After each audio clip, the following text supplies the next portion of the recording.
Am წუთებში გარემოს დაცვის მინისტრი ბიზნეს სექტორის წარმომადგენლებს ხვდება. ღონისძიების ფარგლებში დაგეგმილია ხათუნა გოგალაძის უწყების კერძო სექტორთან თანამშრომლობის სამომავლო პერსპექტივების განხილვა.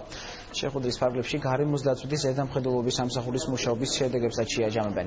ღონისძიებას ბიზნეს ომბუდსმენიც ესწრება. დღესვე მწვანე ბიზნესის კონკურსის პრეზენტაცია გაიმართება, რომელიც ბიზნესისა და გარემოს დაცვითი პასუხისმგებლობის პრაქტიკის დანერგვას ითვალისწინებს.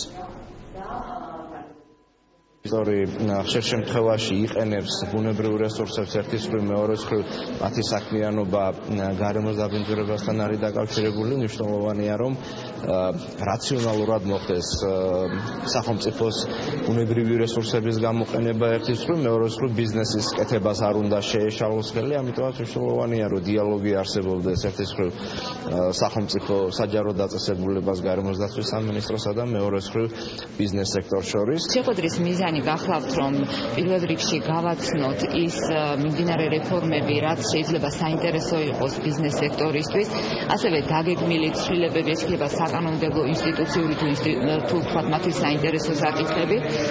გავიგოთ თვითონ მათი პრობლემები რა არის გარემოს დაცვის კუთხით და როგორ შეიძლება დავეხმაროთ, რომ ერთის მხრივ არც გარემოს მიადგეს ზიანი და მეორეს მხრივ მათი საქმიანობაც იყოს გამართული.